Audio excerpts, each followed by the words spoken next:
여러분, 유튜브에서 다시 뵙게 돼서 참으로 기뻐요. 오늘은요, 고영숙 수필집 행복비리사, 제주의 딸로 태어나서 행복했던 그 순간들 중에서 봄의 소리 왈츠를 낭독할 거예요. 봄의 소리 왈츠. 가을도 중턱에 접어들면서 TV에서 가끔 보여주는 형용색색이 가을 단풍은 그야말로 오색 찬란하기 이를 데 없다. 그 광경을 볼 때마다 와 너무 아름다워, 한마디로 신이 좋아야 하며 감탄사를 연발하면서 그 옛날 사춘기 소녀인 내가 단풍 든 낙엽을 밟고 걸으면서 센치에 달렸던 그 모습을 떠올리며 몹시 설레기까지 했다.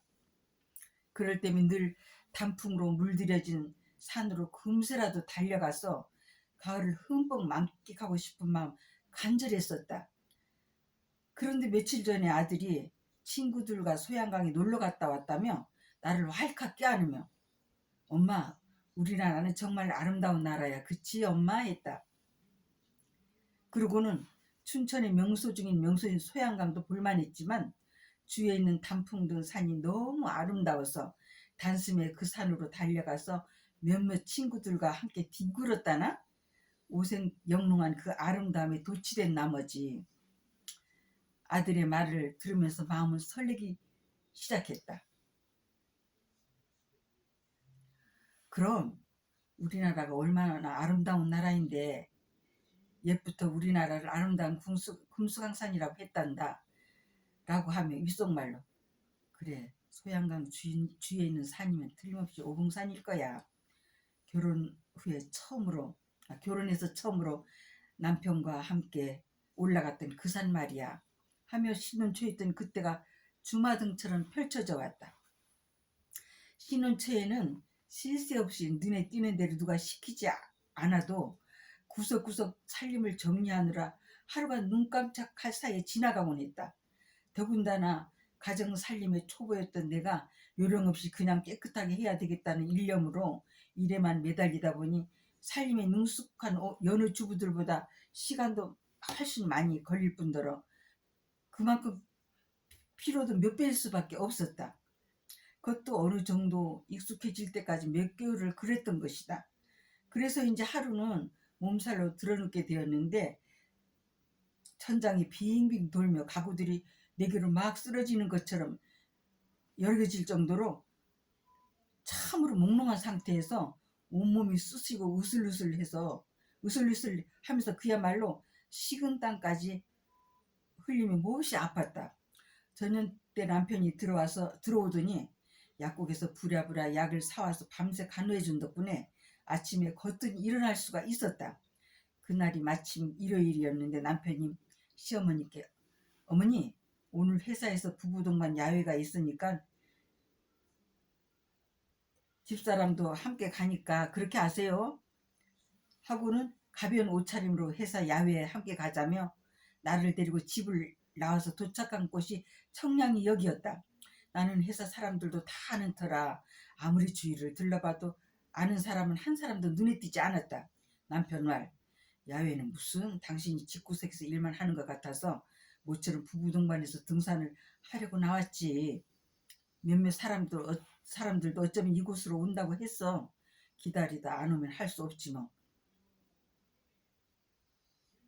그리고 말이야, 일요일 아침에 여기에 오기만 하면 함께 갈 사람들이 너무 많아서 별 문제 없이 버스에 몸을 싣고 여행할 수 있어 라고 했다. 아닌 게 아니라 도착한 지 몇 분 지나지 않아서 사람들이 삼삼오오 짝을 져 속속 모여들기 시작하더니 인솔자라고 하며 나타난 사람이 관광버스가 이제 막 도착할 테니까 희망하는 사람은 탑승하세요 라고 했다. 그래서 관광버스에 몸을 싣고 우리는 재미있게 레크레이션도 하며 눈 깜짝할 사이에 목적지인 소양강에 도착하게 되었다. 그곳에 오르는 도간에도 결혼한 지 그야말로 6개월 만이 바깥 나들이라 차창 밖의 상가들을 바라보며 맑은 공기도 흠뻑 들이키곤 하면서 마냥 즐거워서 콧노래가 저절로 나왔다. 소양강을 둘러보는 일행들의 인솔자는 이제부터는 배를 타고 건너가야 최종 목적지인 우봉산을 오르게 됩니다. 라고 말했다. 아뿔싸. 등산은 아예 생각지도 않고 한껏 멋을 내놓으라고 판탈론 바지에 원피스 코트를 입고 거기에 구두까지 신고 왔으니 하며 인솔자의 말을 듣는 순간 나는 몹시 걱정이 되었다. 그래도 하는 수 없이 신발을 벗고 스타킹을 신은 채 로프를 타고 올라가다가 무심코 산 위를 올려다 보니까 까마득하기 이를 데 없는 데다가 아찔하기까지 했다. 그도 그럴 것이 제주도가 고향이지만 그렇게 높은 산을 그것도 로프를 타고 올라보기는 난생 처음이다.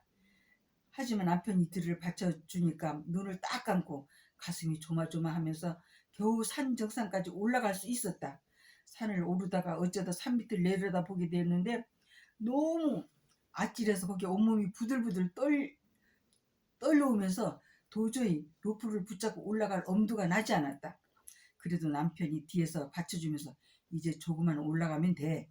용기를 내라고 하면서 계속 용기를 북돋아주는 바람에 다시 마음을 가다듬고 눈을 감은 채 숨을 죽이며 올라가는 그 시간이 그렇게 느껴질 수가 없었다. 우여곡절 끝에 그야말로 난생 처음 노프를 타고 올라간 정상에서의 성취감은 그 무엇에도 비교할 수 없을 만큼 대단했던 자신감은 그야말로 그 후로도 쭉 내 목표를 향해서 적극적으로 삶을 펼쳐나가는데 큰 원동력이 되었다. 산 정상에서 흥분된 마음을 가다듬고 숨을 고른 눈에 오봉산을 끼고 유유히 흐르는 소양강을 바라보니 참으로 어머니 품처럼 넓고 푸근하기만 했지만 내가 무사히 정상까지 오를 수 있도록 수호천사가 되어준 것만 같아서 너무 고맙게 여겨졌다. 그래서 산 정상에서 야호 하며 몇 번이고 소리를 지르며 게다가 양팔을 위로 쭉 펴서 심호흡을 크게 하고 나니까 푸른 하늘을 마음껏 홀레 나를 수 있을 것 같은 기분이 흥분을 더욱 고조케 했다. 그런데 일행들과 함께 올라왔던 첫 번째 정상 시작에 불과했다. 이름 그대로 오봉산이니까 5봉우리를 오르고 내리고 또 오르고 하면서 그렇게 올라가야 오봉산 등산이 마무리되는 것이라고 했다. 말을 듣는 순간 한마디로 힘이 쭉 빠지는 것 같았다. 내려가기만 하면 되는 줄 알았는데 시작이 불가하더니 하지만 기왕 왔으니까 기어코 해내고 말 거야 하며 여간 힘들지 않았지만 땀을 뻘뻘 흘리며 5번째 봉우리까지 다 오르고 나니까 오르고 또 오르고 하면서 5번이나 오르내리며 짜증스러웠던 그 순간들은 어느새 사라지고 금세 와 내가 등산을 하게 된 것만 해도 그것도 오봉산 5봉우리를 다 정복하다니 하며 무언가 큰일을 해낸 것처럼 뿌듯하게 이를 데 없었다. 그리고 앞으로 어떤 일을 하더라도 꼭 해낼 수 있겠다는 확신이 서면서 마음을 더 흡족하게 했다. 기갓길에 오른 우리 일행들은 마냥 즐거웠고 관광버스도 우리들의 마음을 알아주는 듯 신명나게 질주하고 있었다. 올 때는 갈 때보다 더 코믹한 레큘레이션으로 관광버스 안은 웃음꽃이 활짝 피어서 그야말로 웃음 바다를 이루었다. 제주도가 고향이 된 난 한라산 정상에 올라가 본 적이 전혀 없다. 어릴 때 허리를 다쳤기 때문에 학창 시절에는 오래 앉아 있을 수도 없었을 뿐더러 체육 시간에는 늘 교실을 지키곤 했는데 처음으로 오봉산 정상에 오를 수 있었던 건 참으로 감개무량할 일이었다. 그런데 아들이 친구들과 울긋불긋 물들여주는 산이 아름다워 그 산에 올라가서 아름다움에 도취한 나머지 산에서 뒹굴었다는 얘기를 들으면서 그 마음을 10분 이해하고도 남음이 있었다. 소양강을 건너서 우봉산에 올라갔을 때는 초여름이었는데도 실록이 우거진 산세가 너무 풍요롭고 아름다워서 감탄사가 연발 터져 나왔는데 하물며 단풍으로 물들여진 오색 영롱한 절경은 오죽했으랴.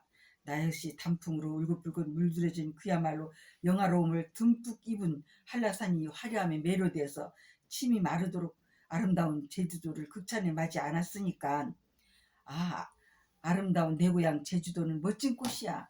제주도에서 태어난 곳이 그렇게 자랑스러울 수가 없어.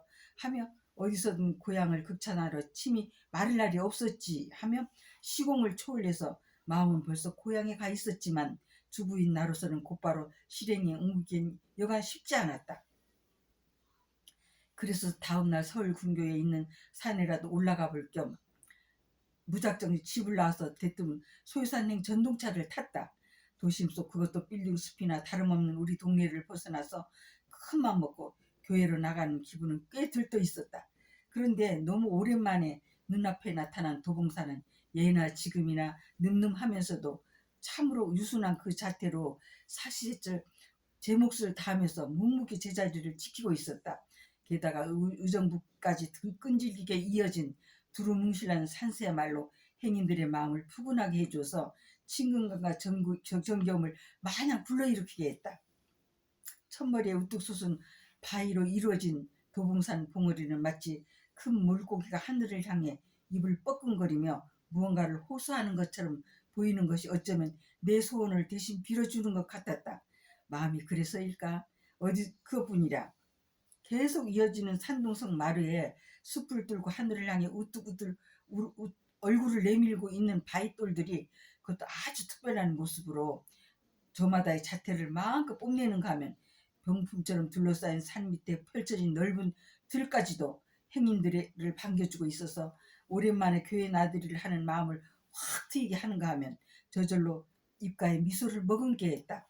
그렇게 소유산역에 도착하자마자 심호흡을 크게 하며 주위를 쭉 둘러보고 있는데 어머니 젖가슴처럼 도톰하고 두루뭉실한 소유산이 성큼 앞에 버티고 서서 인자한 모습으로 내려다보고 있는 모습이 참으로 살갑게 여겨졌다. 금세라도 나를 반기며 끌어당길 것 같은 기세로 곧바로 난 설레는 마음으로 무언가에 이끌리듯 소유산을 향해 힘찬 발걸음을 옮기기 시작했다. 그런데 선뜻 혼자 나선 터라 동행이 없었기 때문에 산 입구까지만 걸어갔다 오기로 하고 모처럼 맑은 공기를 흠뻑 들이키며 형형색색이 물들어진 가로수를 벗삼아 산 여기저기를 두루 살피며 하염없이 마냥 걸었다. 그러다 신비스럽게 물들어진 예쁜 단풍에 매료되어 감탄사도 연발나며 그들 속에 묻혀 그야말로 마냥 신나게 걷다 보니 어느덧 등산로 입구까지 다다랐다. 초행길인데다 더군다나 혼자서 등산할 엄두가 나지 않아 주위를 둘러보면서 심호흡을 크게 하고는 곧바로 소요산역으로 되돌아왔는데 좋기 1시간 정도는 걸린 것 같았다. 다만 아쉬운 것은 산 중턱과 산봉우리엔 이제야 겨우 울긋불긋 단풍이 들기 시작했다는 것이다. 11월도 중순이라 그야말로 산 전체가 오색 찬란하게 물들여져 있을 줄 알았는데 말이다. 하지만 도심 속을 빠져나와 모처럼 맑은 공기를 들이킨 것만 해도 어디야. 앞으로는 가끔씩 교회 나들이로 기분 전환하면서 삶의 활력소를 마음껏 불어넣어야지 라고 다짐을 하며 아름답고 수려한 대자연을 마음속에 잔뜩 품고 기가길에 오른 내 마음속에선 신세계 교향곡이 그야말로 계속 울려 퍼지고 있었다.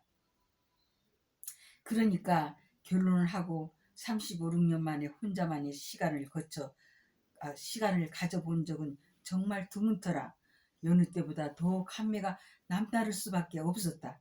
사실 주부의 마음이 편하고 여유로워야 가정이 평화롭게 되고 주부의 그런 마음이 사회를 더 아름답게 하게 될 테니까 말이다. 그리고 늘 행복하겠지.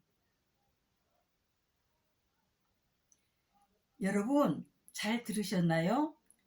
지금부터는요 내 작품 그러니까 행복필이 사죠. 행복필이 사를 계속 애청해 주시고요. 가족들과 책을 주문해서 함께 읽으십사 하는 거죠. 이분들에게도 많이 알려주시고요. 주문 전화는 7997-4370으로 행복필이 사를 주문하시면 됩니다. 여러분 늘 행복하세요. 화이팅!